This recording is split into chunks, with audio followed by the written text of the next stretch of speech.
So I guess I better do something. Anyway, here's my idea. Next assignment. And we are officially past the halfway point. So I have to start thinking about really getting on top of these grades and, not letting it go so long between when the due date comes and when I actually grade stuff. But our next assignment is going to be a little experimental, but I'm kind of excited about it. We are going to play around with the idea of personal brand. Now, just like everything else, I like to start small. Let's just kind of take one teeny tiny bite out of this for right now, because we're going to do research. We're going to do like multiple sections. This thing's going to end up being a beast. So let me tell you a quick story. I know usually that's something that precedes a long anecdote that gets everybody rolling their eyes. And that's probably true, but you're going to have to sit there and listen because I'm the teacher and you have to just sit there and listen to me right now. Anyway, when I'd been in this position for a few years, there was a great deal of uncertainty that dawned. And a lot of us English teachers were not sure what our professional prospects were going to look like in the next 10 years. And so I went through a period of high anxiety, not knowing what would happen if I couldn't teach English anymore. Because I don't know if you guys know this or not. If you've been teaching English, the alternatives for your employment are not very diverse. So I started doing some research and I started really thinking outside the box. How on earth could I diversify my skill set? And how could I protect myself in case the unthinkable ever happened and I ended up without a position like I'm in now? I went on a rather interesting adventure. And here's what I figured out. Outside of the world of full-time employment, there is a world of freelance labor, freelance contracting, and all sorts of, quick positions that you can do without necessarily being employed in your field full-time. Now, I had never, ever thought about this before. So I basically started experimenting with this field. And what I figured out was, if you define your skill sets, and if you think about your professional identity along the lines of your skills, rather than just your employability, there's a lot of things that you can offer up to have an identity where you get out there and you can sell particular tasks. And you can, there's just a lot of options beyond simply having a job. Now, me being an English teacher, the number one thing that I qualified for as an independent contractor was an editor. And I know everybody out there is rolling their eyes right now. Yeah, I know, laugh it up. But editing made a lot of sense for my career. I have a lot of experience doing that.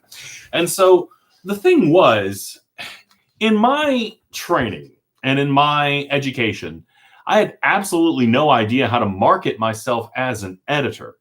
And I had to figure all this out before I went out there and tried it, right? So there's a website out there that I'm sure a lot of you have heard of. It's called LinkedIn. And LinkedIn is the professional version of Facebook. A lot of people get on LinkedIn and it never really does anything for them. People use it as kind of like a job search tool. And I don't know many people who've had a lot of success with LinkedIn in that capacity, but it's something that everybody does.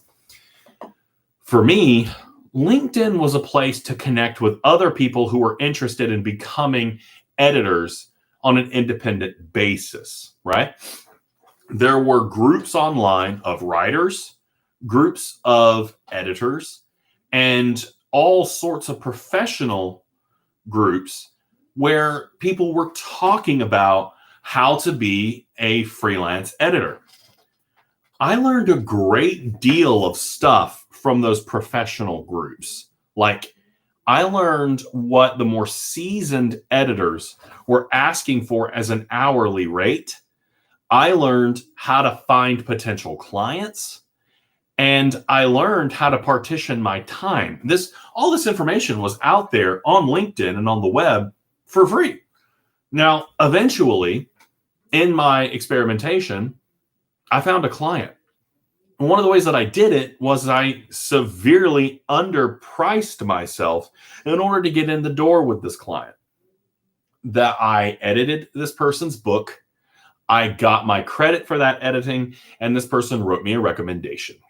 I put that recommendation on my website, and I continued looking for new clients. I had about 3 clients. And let me tell you something. They paid very well. Now, it was a lot of work, but I could theoretically make a lot more money as an independent editor than I could teaching English. That was kind of a shock for me. So now you might be asking yourself, why on earth are you still teaching English? I'm diabetic. Oreo cookies can kill me, right? What a sweet, wonderful death it would be. But I need my health insurance. That's one of my biggest priorities right now, is to make sure that I have good insurance for my health issues. I got 3 kids. Having a child is like having your heart running around outside of your body, and it's constantly throwing itself into horrible, dangerous situations. So in any case, the full-time position is still kind of the ideal state for me. But here's the difference. And this is one of the things that we need to start teaching students. And this is what I want to do for you guys. When someone loses their job, the very first thing they do is start looking for a new job. And the tactics that they use for that is to start blanketing the city with resumes, to start doing all the traditional stuff that you do just trying to land that next job. There are a lot of habits that we fall into when we're looking for the job that everybody else falls into, because remember, your first instinct is to say, I need to apply to as many jobs as possible, rather than actually doing your homework and really going after something that you want to make yourself a viable candidate. Now, again, this doesn't necessarily mean that what you're doing is wrong, but it's not the most adequate way of going about searching for a job. That desperation becomes self-defeating. What I did with my research into freelance editing has given me a kind of cushion to fall on, that if I ever lose my job for whatever reason, I can still bring money in. So many people in an unemployed situation have lost their ability to bring money in, and they're treating finding a job as a full-time job. Now, there is, again, that's understandable, but if I can throw myself into work as a potential freelance editor, bring the paycheck in during my period of unemployment, that's going to make at least my ability to negotiate the challenges that the world will throw at me a little easier to deal with. I have something to keep me engaged with my professional community. And here's the real ironic thing. Going after the job search like that, finding clients and doing work in the field on an independent basis means that you are more actively forming relationships. You are more actively doing networking within the field that might be more beneficial for you in finding the job in the first place, as opposed to just sort of blanketing the world in your resume. You're forming networked relationships. This really should be one of the things that comes to the front of your mind if you ever lose your job. And yet, like so many other things in education, we don't teach it. We don't teach it because there's not a lot of research and there's just not a lot of discussion about the importance of this. About 10 years ago, there was this big discussion about personal brand. But for the most part, personal brand was something that we talked about in regard to like Instagram influencers and people who are already established in their fields. It doesn't have to be that way. Your personal brand online can be something that you work on right now, even as you're in college. Now, this solves another interesting issue. Ever since Facebook and Twitter and all these other crazy things have been out there, we've had a recurring issue where professionals embarrass themselves for all sorts of reasons on social media, whether it be tweeting inappropriate photos or sharing opinions that, are going to essentially light yourself on fire. One of the main reasons that happens is because people don't look at social media for what it actually is. It's a tool. It's something that can be used to accomplish a goal. People look at social media primarily as a toy. Now, don't get me wrong. Social media is a great toy. And I've shared a lot of stupid cat videos. Even to this day, I still share a lot of pointless garbage nonsense. But I also think of my social media account as something that I can leverage for my own future. I'm a lot less likely to post something that could hurt me if I'm thinking of my social media account as something that could potentially make me those dollars, right? We need to start changing our relationship to it. Your social media is a brand that you are building, even if you've never made money off of your social media account at all. You are still projecting an image of the world, of yourself to the world that can be leveraged for all sorts of purposes. But most people are still doing donuts in the local Walmart parking lot, right? And it's that boredom and that lack of imagination as to what the social media account could do for you. So what we're going to do, and this is going to take place very much in the world of a kind of fantasy, because you guys are students. You already are making a huge investment into your professional identity. Whether you be a welder, whether you be a nurse, whether you are whether you're an accountant or someone going into marketing, you're making that step.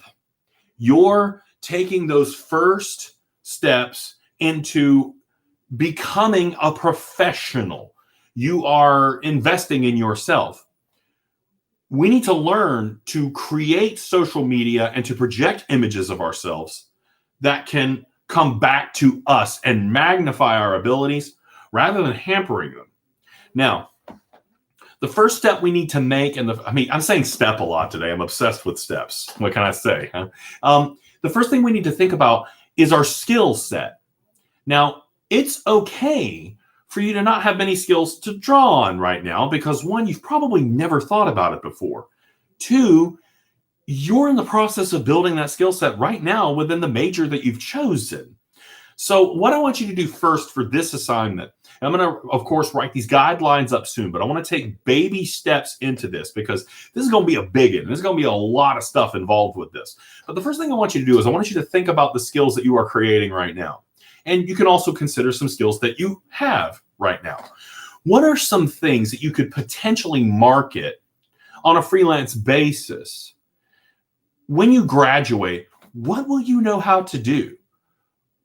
And it's not just functioning in the capacity of a cosmetologist. It's not functioning in the capacity of a marketing professional.